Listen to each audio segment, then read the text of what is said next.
Bali ito seat belt, hindi ko tatanggalin yung wire, tatanggalin ko lang itong tornilyo niya, ito.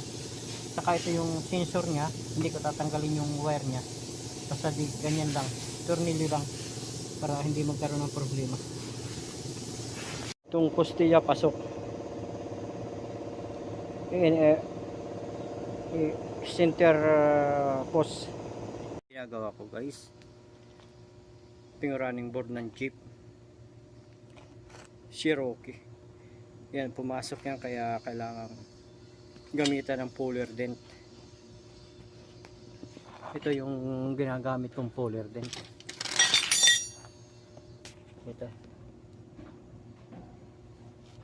Tapos ito lubog. Ito kailangan lumabas. Itong ano ito.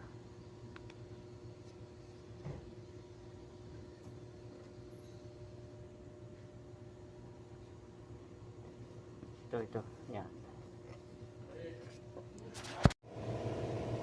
Hello guys, ito na yung ano, yung ginawa kong center post ng Jeep Cherokee.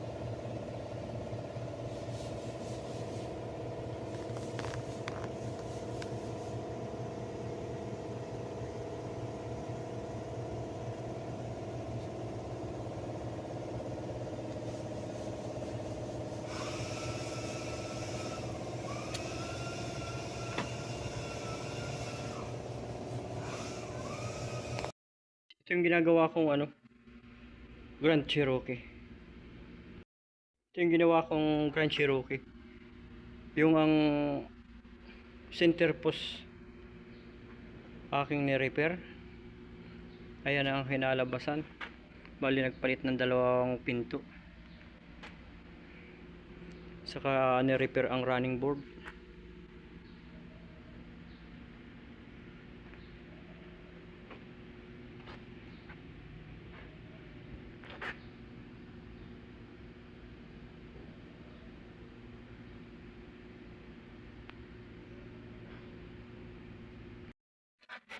Ito yung center post nya. Ito yung ni-repair. Bago repairin, ito pasok to. Ngayon ito na. Ayan, na repair lang siya pero napabalik sa dati niyang alignment. Yung mga line nya na ibalik. Ayan.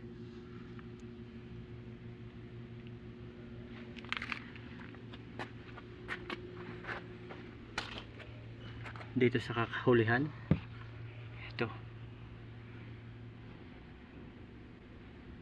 yung pasok to hanggang dito.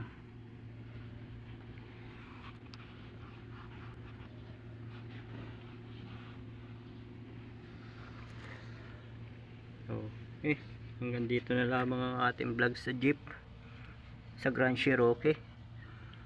Hanggang dito na lang ang video natin. Bye bye.